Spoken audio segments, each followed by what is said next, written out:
মুহূর্তে মান সম্পূর্ণ ছাড়া কাজ করার চিন্তা করছি না। আমি আসলে খুব ঝটপটে, আমি আসলে সিনেমা দেখতে পছন্দ করি, লিখতে গেলে আমার ঘুম এসে যায়। অভিনেত্রী হিসেবে এত মানুষের ভালোবাসা পেয়েছি, আর মায়ের সফলতা ঠিক সেদিনই আসবে যখন আমি আসলে আব্রামকে আপনাদের সামনে প্রেজেন্ট করতে পারবো সন্তানের মতো করে। সামনে যেহেতু একটু ব্যবসা নিয়ে বিজি, আর সেই জায়গা থেকে বেশ কিছু ব্র্যান্ড অ্যাম্বাসেডর হব, সেটা নিয়ে কথা চলছে। এবং আপনারা সকলেই জানেন যে আমার ফটোশুট করা হয়, এরকম কয়েকটা কাজ আছে। তবে এই মুহূর্তে সিনেমার বেশ কিছু পাণ্ডুলিপি এসেছে আমার কাছে, কিন্তু এখনো ঠিকঠাক করে উঠতে পারিনি, কারণ অনেক সময় প্রযোজকরা বলেন যে সিচুয়েশনালি আমরা এত ইনভেস্ট করতে পারবো না, এতটা করতে পারবো না। কিন্তু সব থেকে বড় কথা, কাজটা যখন হয়ে যায় এটা তো থেকে যায়। তো আসলে এই মুহূর্তে মান সম্পূর্ণ ছাড়া কাজ করার চিন্তা করছি না। আমার সময়টা যতটা কম ছিল, সংখ্যাটা বেশি ছিল।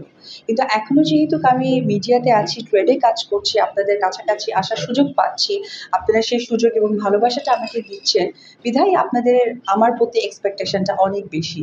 কিন্তু আমি ওই যে বললাম যে অনেক পাণ্ডুলিপি আমার কাছে এসেছে, কিন্তু তারা কিছু সময় বলেন যে হয়তো বা ইনভেস্টের জায়গাটা কম। তো সৌন্দর্য প্রেজেন্ট যদি না করি না, আপনিই তখন বলবেন যে আপু আপনাদের কাজটা এতটা খারাপ কেন হলো, মান সম্পূর্ণ কেন হলো না।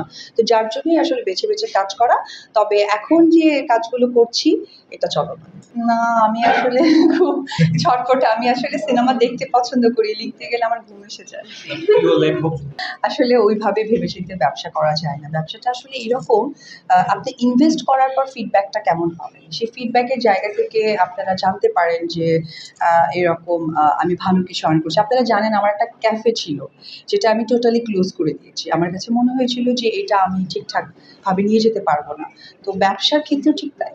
অভিনেত্রী হিসেবে এত মানুষের ভালোবাসা পেয়েছি, আর মায়ের সফলতা ঠিক সেদিনই আসবে যখন আমি আসলে আব্রামকে আপনাদের সামনে প্রেজেন্ট করতে পারবো সন্তানের মতো করে। না, এই বিষয়টা একদমই মানে একদমই আমি এই বিষয়ে উত্তর এই কারণেই দিতে পারবো না, কারণ যার নামটা বললেন উনি একজন কিন্তু প্রফেশনাল আর্টিস্ট।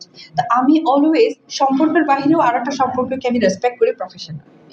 আমার ফেসবুক পেজটা সকলের কাছেই আছে। তো 15 জুন আমি একটা স্ট্যাটাস দিয়েছি, যদি কেউ না পড়ে থাকে আজকে ডেফিনেটলি স্ট্যাটাসটা আপনারা পড়ে নেবেন, তাহলে আপনাদের প্রশ্নটা ক্লিয়ার হয়ে যাবে।